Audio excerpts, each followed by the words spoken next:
Je m'appelle Séverine Aumont. J'ai 34 ans. Et la dernière fois que je me suis retrouvée dans le bureau de mon père, j'en suis sortie encadrée par 2 ambulanciers pendant que ma mère se tenait dans l'entrée et pleurait pour les voisins. Je n'étais pas agitée. Je ne criais pas.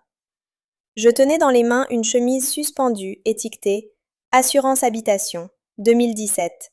J'étais parfaitement calme. Et rien de tout ça ne comptait, parce que ma mère avait déjà passé le coup de téléphone et que l'histoire était déjà écrite. L'histoire, c'était que sa fille avait déraillé depuis la mort de son père. L'histoire, c'était qu'elle avait tout essayé. L'histoire, c'était que ça précisément, était un acte d'amour. Je suis montée à l'arrière de cette ambulance sans dire un mot. J'ai regardé le plafond. J'ai compté les rivets dans le panneau au-dessus de moi. Il y en avait 14. Et j'ai pensé aux 6 chiffres que je portais dans ma tête depuis plus d'1 an, et j'ai pensé, elle ne sait pas. Elle n'a absolument aucune idée. Mais je vais trop vite. Laissez-moi reprendre depuis le début. Parce que rien de tout ça n'a de sens sans comprendre la maison dans laquelle j'ai grandi. Pas le bâtiment, l'atmosphère. Avant de continuer, si vous ressentez déjà quelque chose en regardant ça, si quelque chose dans les premières 30 secondes de cette histoire vous a serré la poitrine d'une façon que vous reconnaissez, j'ai besoin que vous cliquiez sur le bouton « J'aime maintenant », que vous vous abonniez pour ne manquer aucune partie de cette histoire et que vous la partagiez avec quelqu'un qui a besoin de l'entendre. Cette histoire est pour les gens à qui on a toujours dit qu'ils étaient trop sensibles, trop suspicieux, trop. Je vous vois. Maintenant, laissez-moi continuer. Mon père Henri était juriste spécialisé en droit successoral. Un homme discret, précis. Le genre de personne qui remarquait les choses, mais les commentait rarement, ce que j'avais longtemps pris pour de la sagesse et compris plus tard comme quelque chose de plus proche de l'épuisement. Ma mère, Monique, était celle qui dirigeait la maison, et je veux dire dirigeait, comme un gestionnaire d'immeuble gère un bâtiment. Avec efficacité. Avec des règles claires sur qui avait accès à quoi. On vivait à Périgueux, en Dordogne, dans une maison assez grande pour éviter les gens qu'on ne voulait pas croiser, ce qui était une caractéristique, pas un défaut. On était 4, ma mère, mon père, mon frère Thibaut et moi. Thibaut a 5 ans de moins que moi, et il a toujours été plus facile. C'est le mot que ma mère utilisait. Thibaut, c'est plus simple. Elle le disait comme on complimentait une porte de ne pas grincer. Ce qu'elle voulait dire, c'est que Thibaut ne posait pas de questions. Il ne s'asseyait pas dans le couloir devant leur chambre quand les voix devenaient tranchantes. Il ne remarquait pas quand l'atmosphère d'une pièce changeait à l'instant où elle y entrait. Il vivait dans la maison comme on vit dans le temps qu'il fait, sans l'analyser. Et je crois qu'elle l'aimait mieux pour ça, pas parce qu'elle était un monstre, parce que sa facilité la mettait en sécurité d'une façon que je n'ai jamais réussi à faire. J'avais 11 ans quand j'ai trouvé mon père seul dans son bureau, en train de pleurer. Il était assis à sa table, la lampe allumée, les mains à plat sur le bois comme s'il essayait de le tenir. Je me suis assise à côté de lui sans demander. Après un long moment, il a levé les yeux sur moi et il a dit « Tu as le don de voir ce que les autres ne voient pas, Séverine. » Puis il a changé de sujet et n'en a plus jamais parlé. J'ai passé les 20 années suivantes à essayer de comprendre ce qu'il pleurait ce soir-là. Et les 20 années suivantes, à essayer de décider si être quelqu'un qui remarque les choses était une qualité dont être fier ou quelque chose dont s'excuser. Dans ma famille, c'était surtout la deuxième option. Monique n'a pas payé mes études. Elle en avait les moyens. Elle a choisi de ne pas le faire. Elle m'a dit, et je veux être précise sur ces mots exacts parce qu'elle l'était toujours, elle m'a dit que l'indépendance financière forge le caractère. Ce qu'elle voulait dire, c'est que la dépendance financière forge l'obéissance. Et comme je ne montrais aucun talent naturel pour l'obéissance, elle coupait le mécanisme. Les études de Thibaut ont été intégralement réglées. J'ai appris ça un soir de Noël de ma 3e année de licence, et je suis restée avec pendant tout le repas sans rien dire. Et après, j'ai conduit jusqu'à mon appartement à Bordeaux, et j'ai réorganisé toute mon étagère à minuit, parce que c'est ce que je fais quand j'essaye de convertir le chaos en quelque chose que je peux gérer. J'ai obtenu ma licence en archivistique et gestion documentaire à l'université Bordeaux-Montaigne. Je l'ai financé avec des bourses sur critères sociaux, le travail étudiant et un job à la bibliothèque universitaire où je rangeais des ouvrages de 6 à 10 heures du matin, 3 matins par semaine avant mon premier cours. Je ne vous dis pas ça pour obtenir de la sympathie. Je vous le dis parce que vous devez comprendre que quand tout ça a commencé, je construisais ma vie toute seule depuis plus d'une décennie. Et j'étais bonne à ça, discrète, précise et bonne. Et personne dans ma famille ne l'avait jamais dit. La première trahison majeure, je l'appelle comme ça maintenant parce que j'ai eu assez de thérapie pour nommer les choses correctement, est arrivée quand j'ai eu ma promotion. J'avais 28 ans et je venais d'être nommée responsable conformité et gestion documentaire pour un groupement hospitalier de territoire en Gironde. C'était un vrai poste, un vrai salaire, quelque chose que j'avais construit méthodiquement et mérité complètement. J'ai appelé ma mère. Elle a dit « Oh, c'est bien ça, chérie. Tu rentres pour Pâques ?» C'était toute la conversation. Je suis restée dans ma voiture ensuite pendant 11 minutes. J'ai chronométré sur mon téléphone. 11 minutes avant de pouvoir me faire démarrer. Isabelle m'a appelée ce soir-là. Isabelle Martel. Elle était ma meilleure amie depuis notre 2e année de licence, assistante sociale, le genre de personne qui voit à travers les performances comme la lumière traverse l'eau. Elle a dit « Raconte-moi tout » et j'ai tout raconté. Et à la fin, sans préambule, elle a dit « Séverine, les gens qui devraient te féliciter le plus fort sont les plus silencieux. Ce n'est pas un accident, c'est une information. » Je ne savais pas encore à quel point elle avait raison, ni à quel point j'allais avoir besoin de cette phrase plus tard. La chose avec Isabelle, c'est qu'elle ne s'est jamais présentée à ma famille comme mon amie. Elle est arrivée comme elle-même, complètement et sans excuse, et ma famille a répondu comme elle répondait toujours aux gens qu'elle ne pouvait pas catégoriser, avec cette variante particulière du froid poli. Ma mère l'appelait « direct ». Mon frère l'a regardée comme une perturbation météo qu'il n'avait pas anticipée. Mon père lui a serré la main et l'a tenue 1 seconde de plus que nécessaire, et a hoché la tête une fois, lentement, comme s'il confirmait quelque chose qu'il soupçonnait déjà. Ce hochement de tête. J'y ai pensé pendant des années. Et puis mon père est tombé malade. Pas de façon dramatique, discrètement, comme il faisait tout. Un accident cardiaque à 69 ans dont il ne s'est pas vraiment remis, puis 14 mois de diminution progressive, puis il n'était plus là. Il est mort un mardi, ce qui m'a semblé faux pour des raisons que je n'arrivais pas à formuler. Il était quelqu'un de mardi dans le meilleur sens du terme, fiable, stable, là. Il méritait une semaine plus longue. 2 semaines avant de mourir, il m'a appelé. Pas sur le téléphone de la maison, sur son portable, qu'il utilisait à peine. Il m'a dit qu'il voulait que je sache qu'il avait veillé à ce que je sois prise en charge. Qu'il y avait un testament, un vrai, préparé par son propre notaire, pas celui de la famille que ma mère utilisait pour tout, mais son propre homme, quelqu'un d'indépendant, à Bergerac. Il m'a dit que le document était dans le coffre de son bureau. Puis il m'a donné la combinaison. J'étais dans un parking souterrain du centre de Bordeaux quand il l'a dite. J'ai noté les 6 chiffres sur un ticket de caisse du café du premier niveau. Je les ai mémorisés. Je les lui ai relus 1 fois pour confirmer. Puis, on a parlé encore 12 minutes de choses sans importance. La météo en Dordogne, un documentaire qu'il avait aimé, et à la fin, il a dit « Je t'aime, Séverine. Tu as toujours été celle qui voyait les choses. » J'ai jeté le ticket de caisse. Je n'en avais plus besoin. Ce que je ne savais pas encore, ce que je ne comprendrai que bien plus tard, c'est que mon père avait passé cet appel parce qu'il savait déjà que quelque chose n'allait pas. Il savait déjà ce qui s'en venait. Et il m'avait remis la seule clé qui comptait avant de manquer de temps pour expliquer pourquoi. La procédure de succession a débuté 3 semaines après les obsèques. Je veux que vous compreniez ce que cette phrase signifie vraiment. Procédure de succession. Parce qu'elle sonne administrative. Elle sonne comme de la paperasse et des signatures, et des choses distribuées de façon ordonnée, selon un document qui dit ce qu'une personne avait voulu faire du travail de toute sa vie une fois partie. C'est ce que ça est censé signifier. Ce que ça a signifié dans la pratique, dans ma famille, c'est que ma mère a convoqué une réunion à la maison et s'est assise à la table de la salle à manger avec le notaire de famille, un homme nommé Maître Roland Castagnier qui s'occupait de tout ce qui touchait à Monique depuis 20 ans, et a produit un testament. Je n'avais jamais vu ce document, pas une seule fois.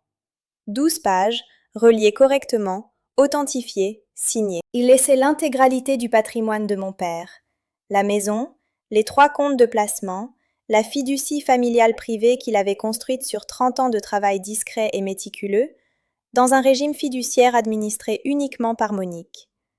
Les distributions à Thibault et à moi relevaient de sa seule et absolue appréciation. Aucun calendrier, aucun minimum, aucun contrôle. Je l'ai lu 2 fois à la table pendant que maître Castagnier me regardait avec l'expression particulière d'un homme payé pour paraître neutre. Ce n'est pas ce qu'il m'a dit, j'ai dit. Ma mère a joint les mains. Henri n'était pas en pleine possession de ses moyens dans ces derniers mois, Séverine. Sa pensée n'était pas toujours. Il m'a appelé 2 semaines avant de mourir. Il était parfaitement lucide. Le deuil fait des choses à la mémoire, elle a dit. Pas méchamment. C'était ça, la chose avec Monique. Elle n'était jamais méchante d'une façon qu'on pouvait montrer du doigt. Elle était lisse, maîtrisée. Roland a tout examiné soigneusement. C'est le document. J'ai regardé la signature. Elle ressemblait à la signature de mon père. Je ne suis pas experte en écriture. Je suis responsable conformité et gestion documentaire, ce qui signifie que je sais à quoi ressemble un document correctement rédigé en surface et que je sais que la surface n'est pas toujours toute l'histoire. J'ai appelé Isabelle depuis l'allée avant même de démarrer ma voiture. Elle a produit un testament, j'ai dit. Il lui donne tout. Il y a eu une pause. C'est sa signature? Ça y ressemble. Encore une pause. Séverine, documente tout. Chaque communication, chaque date, chaque conversation. Commence ce soir. Je l'ai fait. Je suis rentrée et j'ai ouvert un nouveau dossier sur mon ordinateur, étiqueté avec la date, comme j'étiquette tout, et j'ai commencé à taper. Chaque conversation dont je me souvenais, chaque date. L'appel téléphonique de mon père 2 semaines avant sa mort. La combinaison qu'il m'avait donnée. Le document que j'avais vu à la table. Les mots exacts de ma mère. J'ai tapé pendant 3 heures puis je me suis forcée à m'arrêter et à dormir, parce que je savais que j'allais avoir besoin d'être fonctionnelle. Et les mois ont commencé à passer. Je veux que vous compreniez quelque chose sur le genre d'injustice qui arrive lentement. Elle ne ressemble pas à une urgence. Elle ressemble à de l'eau, constante, à bas niveau, remodelant tout ce qu'elle touche sans jamais faire de mouvement dramatique soudain. J'envoyais des courriels à maître Castagnier sur le calendrier de la succession. Je recevais des réponses polies qui différaient. Je demandais la documentation de la structure fiduciaire. On me disait qu'elle était en cours de finalisation. Je demandais quand les distributions commenceraient. On me disait que ces choses prenaient du temps. On me disait toujours que ces choses prenaient du temps. Je dois m'arrêter ici une seconde, parce que je pense souvent à cette partie de l'histoire. La partie où je continuais à poser des questions raisonnables par des voies raisonnables et où on continuait à me gérer, avec fluidité, par des gens payés pour me gérer. Et je me demande combien d'entre vous savent exactement ce que ça fait. Pas la trahison dramatique, pas le moment de crise, mais le gaslighting procédural lent d'être dit que tout va bien, que tout avance, soyez patiente, pendant que vous sentez dans vos os que quelque chose ne va pas et que vous n'avez absolument aucun moyen de le prouver encore. Est-ce que quelqu'un dans votre vie a déjà utilisé le système, le processus, la procédure, la paperasse, comme arme contre vous? Utilisez le langage de la patience et du professionnalisme pour vous empêcher d'accéder à ce qui vous revenait? Je veux savoir. Laissez-le dans les commentaires, parce que je crois que c'est plus courant qu'on ne l'admet, et je les lis tous. Parce que voilà ce qui se passait réellement pendant qu'on me demandait d'être patiente. Isabelle a appris la chose en premier. Elle a une collègue dans une association qui fréquente les mêmes cercles que les amis de l'église de ma mère, et l'information circule dans ces cercles-là comme l'eau circule. Elle trouve les failles. Ce qu'Isabelle a entendu, c'est que ma mère racontait que j'avais du mal, que le deuil m'avait touché plus que quiconque ne l'avait anticipé, qu'elle s'inquiétait pour ma stabilité. Isabelle m'a appelé un jeudi soir. Je m'en souviens parce que je mangeais debout au comptoir de ma cuisine, ce que je fais quand je suis trop distraite pour m'asseoir. « Elle parle, a dit Isabelle. De quoi ? De toi, aux gens de son église. Aux marchands. Tu sais qui sont les marchands? Le couple avec qui ton père jouait aux cartes? Elle a dit à Hélène Marchand que tu faisais des accusations au sujet de la succession et que ça venait d'une paranoïa provoquée par le deuil. J'ai posé ma fourchette. Paranoïa, j'ai dit. C'était le mot. Je suis restée dans ma cuisine avec le bruit du réfrigérateur. Et j'ai pensé à la précision avec laquelle ma mère avait choisi ce mot. Pas confusion, pas colère, paranoïa. Le mot qui ne se contente pas de contredire ce que vous dites. Il déplace le problème de la situation vers votre esprit. Je veux vous parler de la vie que j'avais construite à ce moment-là, parce que j'ai besoin que vous la voyiez clairement. J'avais un appartement d'une pièce au nord de Bordeaux, 2e étage, avec des fenêtres qui donnaient sur une rangée de vieux platanes.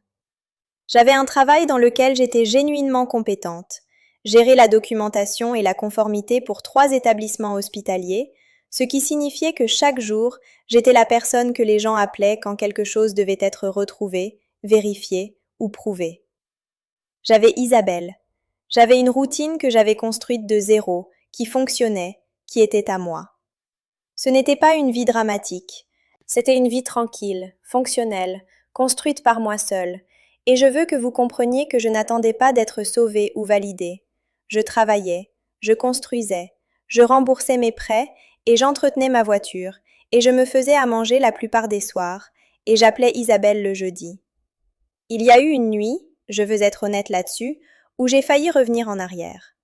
Pas à la maison, à la version des choses où j'accepte le calendrier géré, les délais fluides, la patience gracieuse que ma mère modélisait pour tout le monde autour d'elle. C'était un dimanche de novembre, environ 8 mois après la mort de mon père, et il pleuvait, et j'étais fatiguée de cette façon particulière qu'on a d'être fatiguée quand on tient une tension depuis longtemps sans résolution. J'ai pris mon téléphone, et j'ai ouvert le contact de ma mère, et je suis restée là un long moment. Et puis j'ai pensé à mon père dans son bureau, ses mains à plat sur le bois. Tu as le don de voir ce que les autres ne voient pas. Et j'ai pensé, je vois ça, je sais ce que je sais. Et j'ai reposé mon téléphone. 3 mois après ce qui aurait dû être une procédure de succession simple, j'ai adressé une demande écrite formelle, par l'intermédiaire de Maître Castagnier, pour obtenir une copie de l'acte fiduciaire et un inventaire complet des actifs successoraux. La réponse est arrivée 12 jours plus tard. 2 paragraphes. Elle m'informait que la fiducie était encore en cours de finalisation et que les distributions commenceraient à la discrétion de la fiduciaire. La fiduciaire, c'était ma mère. J'avais demandé à une clerc de notaire, en qui j'avais confiance, d'examiner la signature sur le testament. Elle m'avait dit qu'elle paraissait valide. Ce n'était pas une experte en documents légaux judiciaires. C'était une clerc. Il y a une différence. Mais à ce stade, je n'avais pas les ressources pour un expert judiciaire, et je n'avais pas encore d'avocate, et j'opérais encore dans les voies qui m'avaient été données, ce qu'on fait quand on est une personne raisonnable, qui n'est pas encore prête à accepter que les voies elles-mêmes sont compromises. Et puis, quelque chose est arrivé. C'est venu un mardi, 14 mois après la mort de mon père, ce qui signifie que c'est venu le genre de jour qu'il méritait. J'avais été au travail. Je suis rentrée et j'ai trouvé une enveloppe Kraft dans ma boîte aux lettres, avec une adresse d'expéditeur que je n'ai pas reconnue immédiatement, une étude notariale à Bergerac que je n'avais jamais entendu citer. Pas Castagnier. Personne de lié à ma mère. Je l'ai tenue dans la cage d'escalier de mon immeuble un long moment. Je l'ai retournée. Mon nom était tapé sur l'étiquette, pas manuscrit, tapé. Et en dessous, en plus petits caractères, les mots « Objet, succession de Monsieur Henri Aumont ». Je ne l'ai pas ouverte dans l'escalier, je l'ai portée en haut, je l'ai posée sur ma table de cuisine. Je me suis fait un café que je n'ai pas bu. Je me suis assise. Je l'ai ouverte. À l'intérieur, une lettre, 2 pages. Et agrafé à la lettre, un document que je n'avais jamais vu, la copie d'un testament. Pas le testament que Maître Castagnier avait présenté, un autre, un antérieur, celui que mon père avait apparemment fait rédiger 14 mois avant sa mort par son propre notaire indépendant, un homme nommé Maître Édouard Séguret, exerçant à Bergerac, qui en conservait une copie depuis tout ce temps et venait d'apprendre, par un confrère, que la procédure de succession à Périgueux s'était conclue sans que personne ne l'ait jamais contacté. Mes mains tremblaient au 3e paragraphe. J'ai appelé Isabelle. Elle a décroché à la 2e sonnerie. « Viens, j'ai dit. »« Je prends déjà mes clés, » elle a dit. J'ai lu la lettre 4 fois avant qu'Isabelle arrive. Pas parce que je ne l'avais pas comprise la première fois. Parce que j'avais besoin de m'assurer que je ne construisais pas quelque chose, que je ne comblais pas des lacunes avec ce que je voulais qui soit vrai, plutôt qu'avec ce qui était réellement là. C'est ce que le récit de ma mère à mon sujet m'avait fait, même à moi. Même sachant que c'était un récit, même étant la personne qui avait constitué le contre-dossier, j'étais quand même assise à ma table de cuisine à lire un document 4 fois pour confirmer que je le lisais correctement et que je ne l'inventais pas. C'est ce que fait le gaslighting prolongé. Il ne change pas seulement la façon dont les autres vous voient, il s'infiltre dans l'espace entre vous et votre propre perception, et il vous fait vérifier 2 fois, 3 fois, 4 fois, avant que vous fassiez confiance à ce que vous voyez. Isabelle a frappé 2 fois et est entrée. Je lui avais donné un double 2 ans auparavant pour des raisons qui n'avaient rien à voir avec ça et tout à voir avec qui elle est. Elle s'est assise en face de moi, a regardé mon visage, a regardé les papiers sur la table et n'a rien dit. Elle a juste pris le café que je n'avais pas bu, rempli ma tasse et attendu. Il avait son propre notaire, j'ai dit, à Bergerac, un homme nommé Maître Édouard Séguret. Papa est allé le voir 14 mois avant de mourir, donc environ 2 mois après son premier accident cardiaque, et lui a fait rédiger un nouveau testament. Séguret en a gardé une copie. Il vient d'apprendre que la procédure de succession à Périgueux s'est conclue sans que personne ne le contacte jamais. Isabelle a reposé sa tasse, ce qui signifie que Castagnier a déposé un testament différent.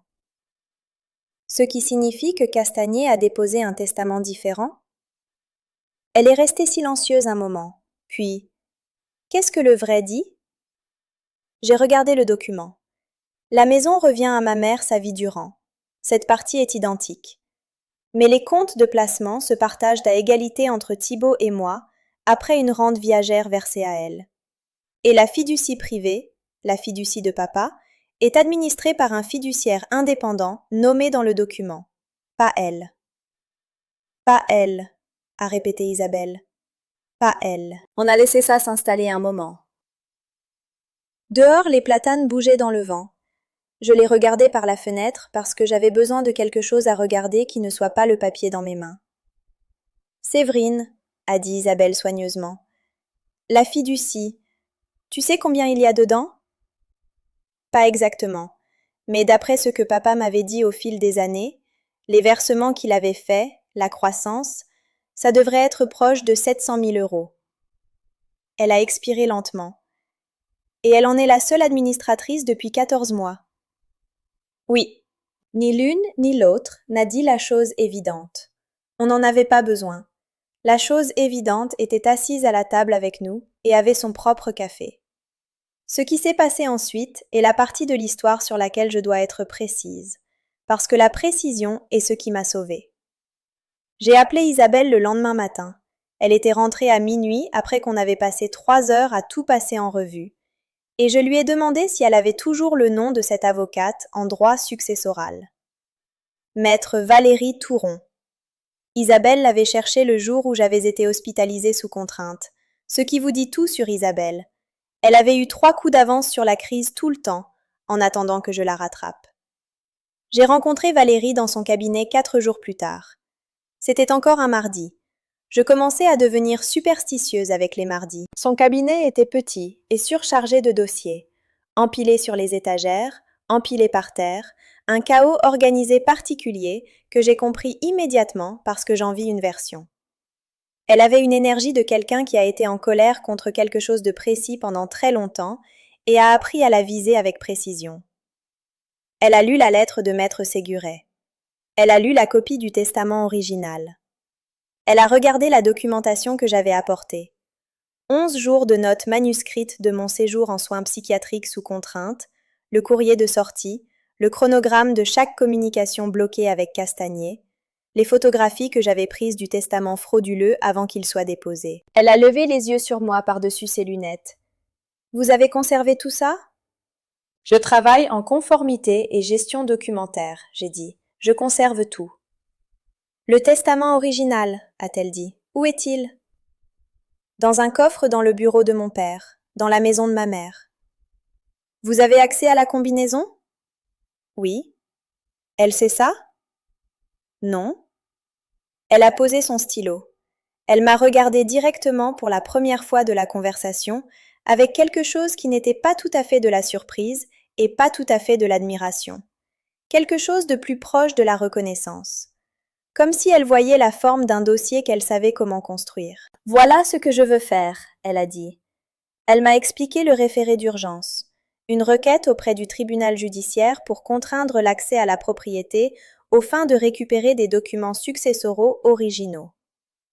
Compte tenu de la documentation de l'hospitalisation sous contrainte et de son timing, déclenché dans les 6 minutes suivant mon entrée dans le bureau, prolongé 2 fois, levé sans aucun diagnostic psychiatrique, elle avait un argument solide pour obstruction.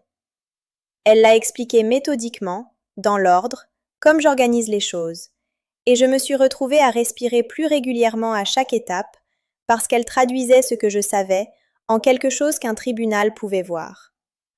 Je suis rentrée ce soir-là et je n'ai rien réorganisé. Je me suis assise sur mon canapé et j'ai été immobile. La nuit, avant que la requête soit accordée, je n'arrivais pas à dormir. J'étais allongée et je pensais à mon père dans son bureau, en train de pleurer. Je pensais aux 14 rivets au plafond de l'ambulance. Je pensais aux 6 chiffres que j'avais portés dans ma tête pendant plus d'1 an, tranquille et intact, à travers tout ce qui s'était passé. Il y a quelque chose que je veux dire à ce sujet, sur l'étrange réconfort d'avoir un fragment de connaissance que personne ne peut atteindre. Ma mère pouvait contrôler le récit. Elle pouvait appeler le 15. Elle pouvait produire des documents. Elle pouvait parler de mon instabilité à ses amis de l'église autour d'un café après la messe du dimanche. Elle ne pouvait pas entrer dans ma mémoire. Elle avait sous-estimé la seule chose qui avait toujours été vraie à mon sujet. Je remarque les choses et je les garde. Le matin où l'ordonnance du tribunal est arrivée, Isabelle m'a conduite. Elle n'a pas demandé si je voulais de la compagnie. Elle s'est présentée à 8 heures avec 2 cafés et son tote bag couvert des autocollants de ses enfants, et elle a conduit, et on n'a pas beaucoup parlé. J'ai regardé Périgueux défiler par la vitre, les rues où j'avais grandi, la boulangerie du cours Tourny où mon père s'arrêtait le samedi matin, le tournant sur la longue route résidentielle qui mène à la maison. J'avais fait ce trajet des centaines de fois. Il n'avait jamais ressemblé à ça. Maître Touron nous a retrouvés sur la propriété avec un huissier de justice et un serrurier. Ma mère était déjà là. Elle était requise d'être présente par l'ordonnance.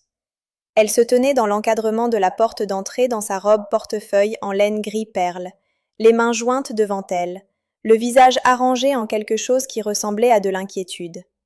Son avocat, un homme en costume onéreux qui se comportait avec la confiance de quelqu'un à qui on avait dit que la requête ne serait pas accordée, se tenait légèrement derrière elle. Je suis sortie de la voiture d'Isabelle et j'ai marché vers la maison, et je n'ai pas regardé le visage de ma mère.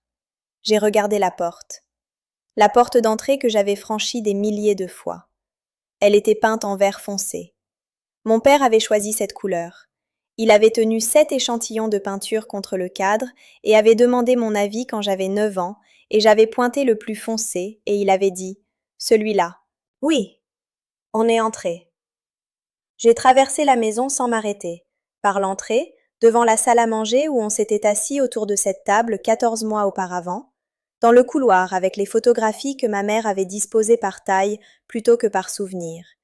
Il y a quelque chose de si précisément elle dans ça.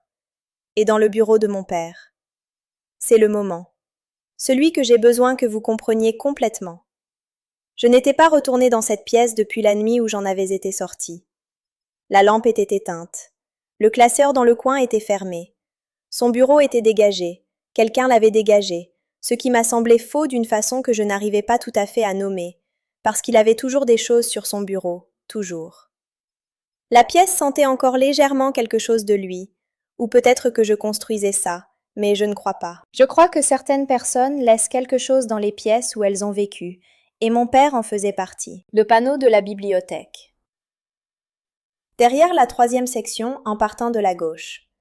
Je savais l'existence de ce coffre depuis mes 14 ans, et je n'en avais jamais eu la combinaison jusqu'à 2 semaines avant sa mort. J'ai tendu la main vers le panneau.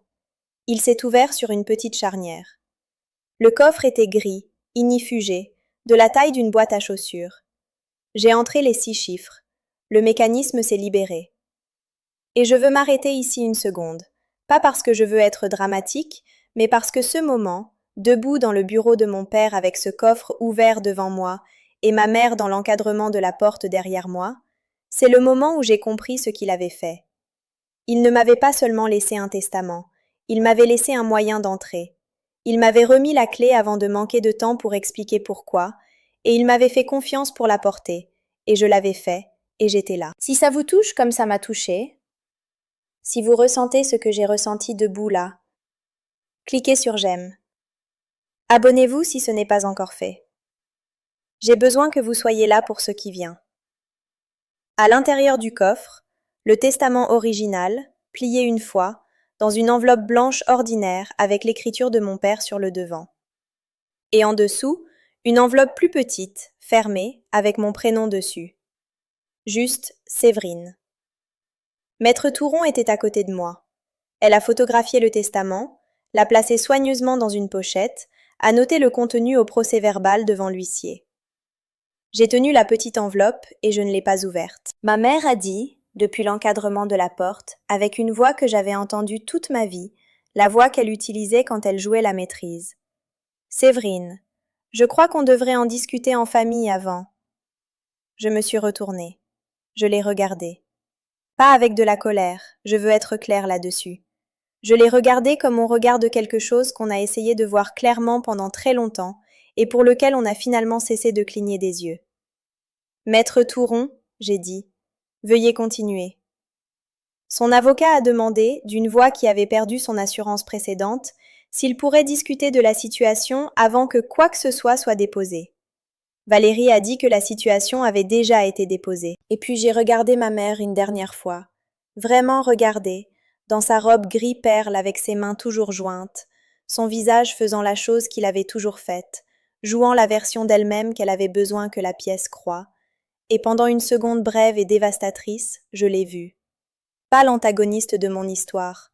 Juste une femme qui avait grandi sans rien, qui avait épousé un homme qui lui avait tout donné, et qui n'arrivait pas à comprendre comment survivre à le perdre sans s'accrocher si fort qu'elle brisait les choses. Elle avait 61 ans, et elle avait une peur panique, et elle avait fait quelque chose d'impardonnable depuis un endroit de pure terreur, et je comprenais ça, et ça m'a coûté quelque chose de le comprendre. Je n'ai rien dit de tout ça. J'ai pris mon sac, j'ai traversé le bureau, le couloir, les photographies disposées par taille, la porte d'entrée peinte de la couleur que j'avais choisie à 9 ans. Je n'ai pas fait de discours. Je n'en avais pas besoin. Le document que Valérie tenait disait tout ce qui devait être dit. Je me suis assise dans la voiture d'Isabelle un long moment avant de lui dire de démarrer. Pas 11 minutes cette fois. Je n'ai pas compté.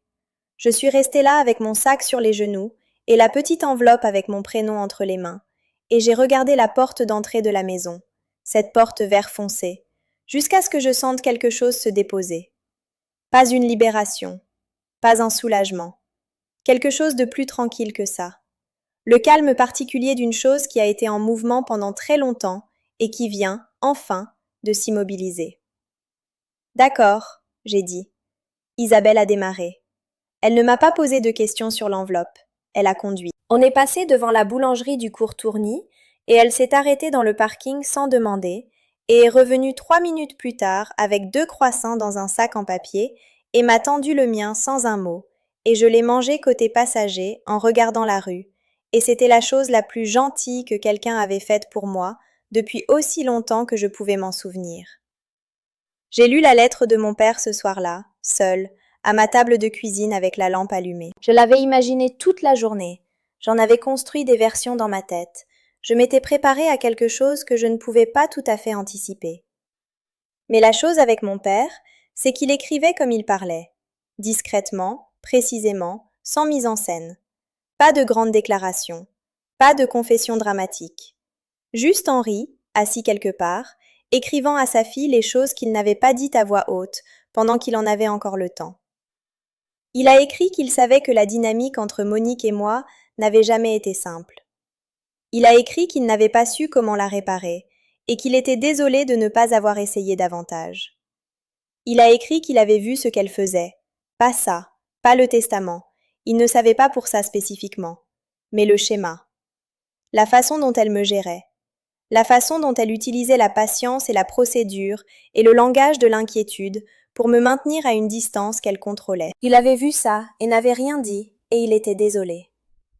Il a écrit qu'il avait longtemps confondu ma capacité à remarquer les choses avec de la difficulté, quand j'étais petite, et qu'il n'avait pas fait cette erreur plus tard. Il a écrit que l'appel téléphonique, la combinaison du coffre, le notaire à Bergerac, rien de tout ça n'était un accident. Il avait essayé de s'assurer que quoi qu'il arrive, j'ai un chemin. Il a écrit « Je suis fière de toi d'une façon que je n'ai pas dit assez, et je suis désolée pour le silence, et je t'aime, et je crois que tu t'en sortiras. » J'ai replié la lettre dans son enveloppe. J'ai étiqueté l'enveloppe. Papa, à garder. Je l'ai placé dans le dossier à son nom, celui que j'avais commencé le soir des obsèques, et j'ai fermé le dossier, et je l'ai mis dans le tiroir, et je suis restée là un moment avec les mains à plat sur la table. Il avait su. Avant que quoi que ce soit n'escalade, avant l'ambulance et le service psychiatrique et le référé et Valérie et tout le reste, il avait su ce dont elle était capable, et il avait fait quelque chose avec tout ce qui lui restait. Il m'avait remis la clé et m'avait fait confiance pour trouver la porte. Les conclusions du tribunal judiciaire sont arrivées par étapes au cours des mois suivants, et je veux vous dire à quoi ressemble ce processus parce que je crois que les gens imaginent la réparation judiciaire comme un moment dramatique unique, un jugement, un coup de maillet, un avant et un après clair. Ce n'est pas ça. C'est une série de moments plus petits, chacun exigeant documentation et patience, et l'endurance particulière de quelqu'un qui accepte de continuer à se présenter. Maître Édouard Séguret, le notaire de Bergerac, a fait le déplacement jusqu'à Périgueux pour témoigner. Il avait 68 ans, semi-retraité, avec la posture de quelqu'un qui attendait de remettre un dossier à sa place exacte et qui était soulagé d'en avoir enfin l'occasion. Il a confirmé la date de rédaction du testament, les conditions dans lesquelles il avait été préparé, et le fait qu'il n'avait reçu aucune communication de Maître Castagnier, ni de quiconque lié à la succession à aucun moment de la procédure. L'avocat de Maître Castagnier a suggéré qu'il s'agissait d'une omission administrative. Valérie l'a regardé de l'autre côté de la salle avec l'expression d'une femme qui faisait ça depuis 20 ans et avait une tolérance très basse pour l'expression « omission administrative ». La déclaration sous serment de Thibault a été versée au dossier. Il s'était rendu au cabinet de Valérie de lui-même, sans prévenir, un lundi matin, et avait donné une déposition complète sur le document que sa mère lui avait demandé de signer, les mots qu'elle avait utilisés et ce qu'on lui avait dit sur le testament. Il n'était pas un héros dans cette histoire, je veux être honnête là-dessus. Il avait su pendant des mois et n'avait rien fait, et ce qui l'avait finalement fait bouger n'était pas la seule conscience, mais les relevés du compte fiduciaire qui montraient 280 000 € prélevés en 14 mois. Il a fait la bonne chose à la fin, et il l'a faite pour des raisons compliquées, ce qui est la façon dont la plupart des bonnes choses finissent par se faire. L'expert judiciaire en documents que Valérie avait mandaté a conclu que la signature sur le testament déposé présentait des indicateurs incompatibles avec les échantillons authentiques de la signature d'Henri Aumont tirés d'actes juridiques couvrant 30 ans d'exercice professionnel. Incompatible. C'est le mot que le rapport utilisait. Précis, qualifié, exactement le genre de langage qui tient devant un tribunal. Maître Castagnier a rendu sa charge dans le cadre de la résolution civile. L'avocat de ma mère a négocié un accord. Restitution intégrale des fonds prélevés, prise en charge de l'intégralité des frais juridiques, dessaisissement définitif de l'administration successorale. Aucune poursuite pénale n'a été engagée, ce qui est une décision que je n'ai pas prise et que je ne peux pas entièrement expliquer, sinon pour dire que Valérie m'a exposé les options et que j'ai choisi celle qui mettait fin à tout proprement. Je ne voulais pas être assise en face de ma mère dans une salle d'audience pénale. Je l'avais déjà regardée aussi clairement qu'il le fallait. La succession a été restructurée selon le testament original de mon père. Le fiduciaire indépendant qu'il avait nommé a pris en charge l'administration. Les comptes de placement ont été répartis. La rente viagère versée à ma mère a été établie. La maison lui est restée sa vie durant. Tout ce qu'il avait voulu, exécuté comme il l'avait voulu. 14 mois plus tard, mais intact. Je ne me suis pas sentie victorieuse. Je veux être claire là-dessus parce que je crois que c'est important. Je me suis sentie fatiguée de la façon spécifique de quelqu'un qui a eu raison sur quelque chose de douloureux pendant très longtemps et vient d'en être officiellement informé. Il n'y a pas de célébration dans ça. Il y a seulement le dépôt tranquille d'un poids qu'on avait commencé à croire qu'on porterait pour toujours. Ma mère m'a appelé une fois, environ 6 semaines après la résolution. J'ai laissé sonner. Elle a laissé un message de 3 minutes et 40 secondes. Je connais la durée exacte parce que je l'ai vérifiée avant de décider si je l'écouterais. Je ne l'ai pas écoutée. Je l'ai sauvegardée dans un dossier sur mon téléphone, étiqueté, daté, et je ne l'ai pas rouvert depuis. Je ne sais pas si je le ferai un jour. Ce n'est pas de l'amertume, c'est juste où j'en suis. J'ai eu de ces nouvelles par le réseau périgourdin, comme on a des nouvelles de tout dans une ville de cette taille. Par Isabelle, par une collègue, par la femme du pressing qui connaît notre famille depuis 20 ans. Ma mère a arrêté d'aller à l'église, a résilié son adhésion au cercle de bridge. Les marchands, Hélène et son mari, le couple à qui elle avait parlé de ma paranoïa, auraient apparemment cessé de répondre à ses appels. Pas parce que quelqu'un en avait fait une campagne, juste parce que dans une petite communauté, quand le récit se corrige, la géométrie sociale se réajuste d'elle-même. Elle n'avait pas eu besoin que je fasse quoi que ce soit contre elle.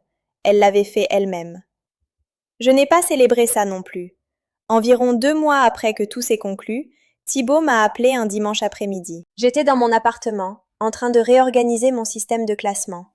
Pas d'anxiété cette fois, juste parce qu'il en avait genuinement besoin. Et j'ai vu son nom sur l'écran et j'ai décroché. Il ne s'est pas excusé immédiatement, ce que j'ai en fait respecté. Il a dit « Ça fait des semaines que j'essaie de trouver quoi te dire et tout sonne faux. » La plupart des choses, oui, j'ai dit. Il y a eu un long silence. J'ai signé cette déclaration, a-t-il dit. Je savais ce que ça signifiait et je l'ai signé quand même. Et j'ai essayé de me dire que c'était plus compliqué que ça, et ce n'était pas le cas. C'était exactement aussi simple que ça, et je l'ai fait quand même. Je me suis assise sur mon canapé. Je sais, j'ai dit. Je suis désolée, Séverine. Je sais ça aussi. On a parlé pendant 40 minutes. Pas de la succession, pas de notre mère, pas de tout ça spécifiquement. Juste parler. Comme on parlait quand on était enfant avant que la maison nous apprenne que parler ouvertement était une vulnérabilité. Ce n'était pas réparé. On ne répare pas quelque chose comme ça en un coup de téléphone un dimanche. Mais la ligne était ouverte. C'était quelque chose de réel. J'ai écrit une lettre. Pas à ma mère. Je n'avais plus rien à dire à Monique que Valérie n'avait pas dit plus précisément devant un tribunal. Je l'ai écrite à maître Édouard Séguret à Bergerac, le notaire qui avait gardé le vrai testament de mon père dans un classeur et avait fait le déplacement à 68 ans pour en témoigner. Je l'ai remercié. Je lui ai dit ce que la lettre de mon père contenait. Je lui ai dit que mon père avait été un homme précis et discret, qui avait trouvé une façon précise et discrète de protéger sa fille, et qu'il avait choisi la bonne personne pour l'aider à le faire. Maître Séguret m'a répondu dans la semaine. Il disait « Henri m'a confié, quand on a rédigé l'acte, que sa fille était celle qui voyait les choses. Il m'a dit que je saurais que j'avais la bonne personne quand elle entrerait et comprendrait déjà la moitié de ce que j'allais lui expliquer. Il avait raison. C'est ce que vous avez fait. J'ai lu cette lettre à ma table de cuisine avec la lampe allumée, comme je lis tout ce qui compte. Et Isabelle était là. Elle était venue sans occasion particulière, ce qui est l'occasion pour laquelle elle vient le plus souvent. Et je lui ai lu à voix haute. Et quand j'ai fini, elle a juste dit « Il te voyait, Séverine. Il te voyait depuis le début. » Je m'appelle Séverine Aumont. J'ai 34 ans. Je vis dans un appartement d'une pièce à Bordeaux, avec des fenêtres qui donnent sur une rangée de vieux platanes, et le matin, je me fais un café, et je regarde la lumière traverser les branches, et je pense à mon père comme on pense à quelqu'un qu'on apprend lentement à se rappeler sans chagrin. Pas parce que le chagrin est parti, mais parce qu'il a fait de la place pour autre chose. De la gratitude peut-être. Le genre compliqué. celui qui tient à la fois la perte et l'amour en même temps, sans avoir besoin de résoudre la tension entre eux. Je classe encore les choses, j'étiquette encore les dossiers et je fais des listes, et je convertis le chaos en séquence quand le monde devient trop. J'ai arrêté de m'en excuser. C'est la chose qui m'a sauvée. Pas seulement dans le sens pratique de constituer la documentation dont Valérie avait besoin, mais dans le sens plus profond d'être le genre de personne qui garde les choses, qui tient à ce qui compte, qui fait confiance à sa propre mémoire, même quand quelqu'un se tient devant elle, en lui disant qu'elle ne peut pas lui faire confiance. Mon père m'a dit que j'avais le don de voir les choses. Il avait raison. Et la personne qui a essayé de retourner ça contre moi, qui m'a fait hospitaliser sous contrainte parce que j'approchais trop de quelque chose qu'elle avait besoin de cacher, elle avait raison aussi, à sa façon. Je vois les choses. J'ai vu le testament. J'ai vu la discordance. J'ai vu les 6 chiffres qu'il m'avait donnés au téléphone un mardi après-midi dans un parking souterrain de Bordeaux, et je les ai portés dans ma mémoire pendant 14 mois à travers tout ce qui s'est passé, et je suis entrée dans ce bureau et j'ai ouvert ce coffre. Elle ne savait juste pas que je les gardais. Avant de vous parler de la fin, de ce qui s'est vraiment passé entre le moment où j'ai quitté cette maison et celui où j'ai lu la lettre de mon père, je veux revenir en arrière. Pas loin. Juste assez pour que vous compreniez ce que j'ai vécu pendant les 11 jours où j'étais dans ce service. Parce que c'est la partie dont les gens ne parlent pas. Pas le drame de l'hospitalisation elle-même, pas l'ambulance, pas les formalités d'admission. Ce dont on ne parle pas, c'est ce que ça fait à l'intérieur. Ce que ça fait de se retrouver dans un endroit où votre version des faits n'a officiellement aucune valeur. Où chaque fois que vous dites quelque chose de précis et de vrai, ça peut être noté comme un symptôme supplémentaire de votre instabilité. Où la lucidité elle-même devient suspecte parce que les personnes qui ont le pouvoir dans la pièce ont déjà décidé de ce que vous êtes. Le service s'appelait Unité Sainte-Croix. C'était propre. Le personnel était correct. Personne n'a été cruel avec moi au sens ordinaire du terme. Mais il y avait une infirmière coordinatrice, Madame Revel, la cinquantaine, efficace, qui faisait son travail sérieusement, qui m'a dit lors du premier entretien « Votre mère nous a dit que vous traversez une période très difficile depuis la perte de votre père, que vous avez du mal à accepter la réalité de la situation familiale. » J'ai répondu « Je travaille en conformité documentaire dans un groupement hospitalier de territoire. La réalité de la situation familiale, c'est que le testament produit par ma mère n'est pas celui que mon père a rédigé. Elle a écrit quelque chose. Elle n'a pas dit ce qu'elle écrivait. C'est ça, la chose. Ce n'est pas qu'on vous dit que vous avez tort. C'est qu'on prend note de la façon dont vous défendez que vous avez raison, comme preuve supplémentaire que vous avez tort. Il n'y a pas de sortie logique par l'intérieur. La seule sortie, c'est par l'extérieur. Et pour ça, il fallait qu'Isabelle soit là. Isabelle a appelé le service le 2e jour.